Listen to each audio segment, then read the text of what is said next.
ಚೊಲ್ಲೇದು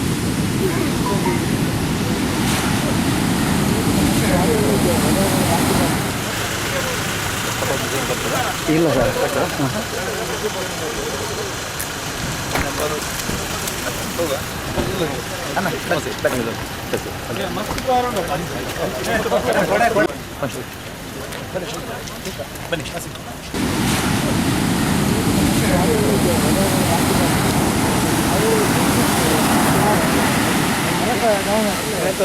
ಉಳ್ಳಾಲ ಭಾಗದ ಸೋಮೇಶ್ವರದಲ್ಲಿ ಕಡಲು ಕೊರೆತದ ವಿಪರೀತತೆ ಇದೆ.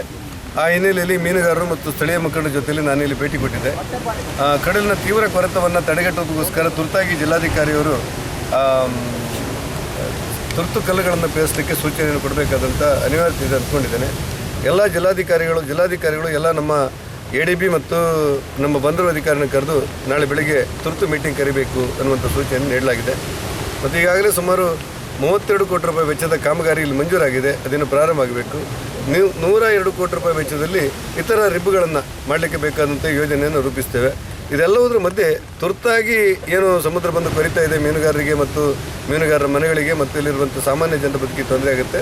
ಅದಕ್ಕೆ ಬೇಕಾದಂಥ ತುರ್ತು ಕ್ರಮವನ್ನು ಕೈಗೊಳ್ಳಲಿಕ್ಕೆ ಜಿಲ್ಲಾಧಿಕಾರಿಯವರಿಗೆ ಸೂಚನೆಯನ್ನು ನೀಡಲಾಗಿದೆ. ಬಹುತೇಕ ಯಾವುದೇ ತೊಂದರೆಗಳಿಲ್ಲದೆ ಸಮುದ್ರದ ಹೊಡೆತದಿಂದಾಗಿ ಜನರಿಗೆ ತೊಂದರೆ ಆಗದಿರುವಂತೆ ಸರ್ಕಾರ ಕ್ರಮವನ್ನು ಕೈಗೊಳ್ಳುತ್ತೆ. ಧನ್ಯವಾದ.